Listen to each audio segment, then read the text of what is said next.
The Huffman Algorithm. What is the Huffman Algorithm? It is an algorithm that compresses data. Now, what do I mean by the word compress? Well, when we talk about compressing objects, usually that means we're trying to squeeze that object and make it smaller so that it's easier to fit through a space. Well, when it comes to data, we mean the same thing. When we're compressing data, that means we just want to make that data smaller so that it's easier to transfer that data from one location to another. As you may or may not already know, each character on your keyboard is represented in memory using 8 binary bits. What Huffman aims to do is to represent each character using less number of bits so that the file will be smaller and thus easier to transfer. So let's demonstrate this on Hello World. Suppose we have a file that stores these two words, Hello World. The first step in Huffman is to determine the frequency of each character in the file. So, uppercase H, and yes, Huffman is case sensitive, uppercase H appears once, lowercase e appears once, lowercase l appears 3 times, lowercase o appears twice, uppercase W appears once, lowercase r appears once, lowercase d appears once, and the space character appears once. After we've counted the frequency of each character, the next step is to sort these characters in order from least to greatest by their frequency. Any characters that happen to be tied, for example, uppercase H and lowercase e, they both appear once. There is no tiebreaker. It does not matter which one you put first. Now, on to the algorithm. For now, we're going to create what's called a Huffman tree, which is a kind of binary tree. Not a binary search tree, but just a binary tree. And what this algorithm does is, first it'll take the first two characters in your list, which in this case is uppercase H and lowercase e, and it'll make nodes, independent nodes, out of these two characters. Then it'll make these two nodes siblings. The parent, I'll just call it RA. The name is completely arbitrary. I call it R. The R is short for root, and I gave it a subscript A just to indicate that it's the first root that we've created so far. So, once you've created your root, the next step is to insert that new root into the sorted list. Okay. Maintaining order, of course. Since the number is 2, it's going to go right behind the lowercase o, but before the lowercase l.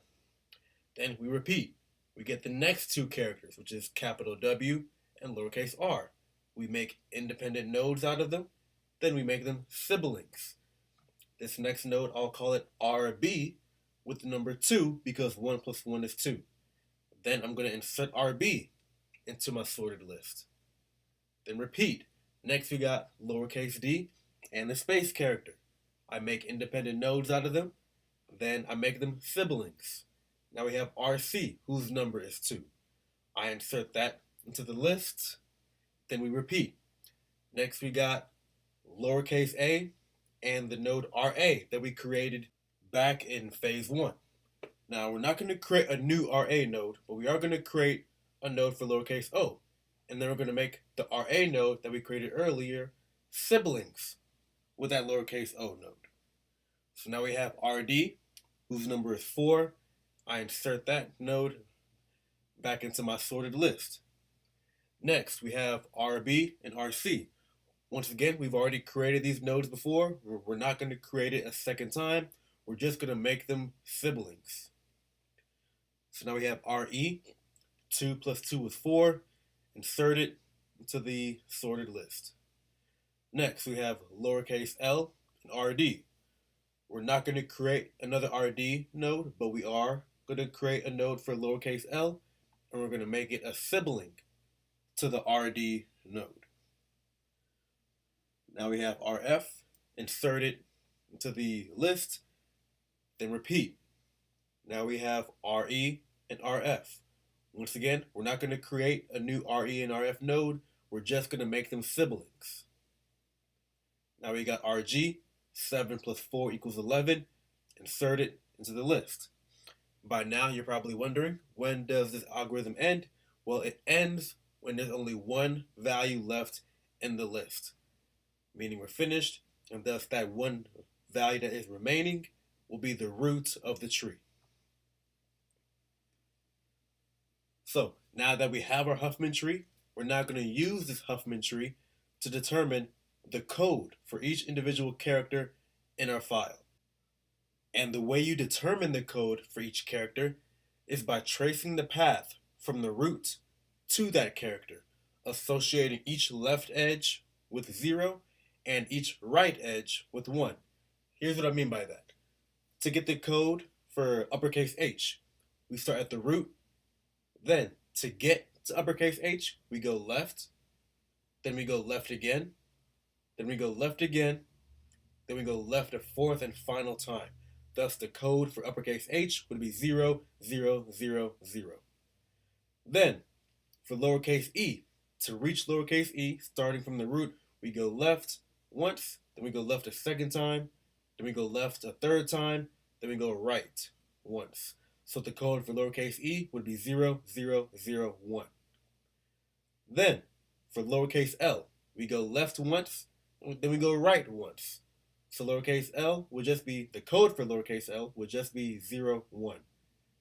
Then, for lowercase o, we go left once, left twice, then right once, making our code 0, 0, 1. For uppercase w, we go right once, left once, left twice. So the code for uppercase W, 1, 0, 0.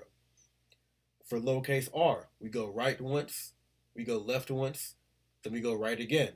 So the code for lowercase r, 1, 0, 1. Then for lowercase d, we go right once, we go right a second time, then we go left to end at d, making our code 1, 1, 0. Then for the space character, we go right once, we go right a second time, then we go right a third and final time, making the code for the space character 1, 1, 1. So originally, before we applied Huffman, we needed 88 bits to represent the string hello world, because as we mentioned earlier, each character needs 8 bits to be represented in memory. After applying Huffman, we now only needed 32 bits to represent the string hello world, meaning we saved 56 bits or 7 bytes by applying Huffman.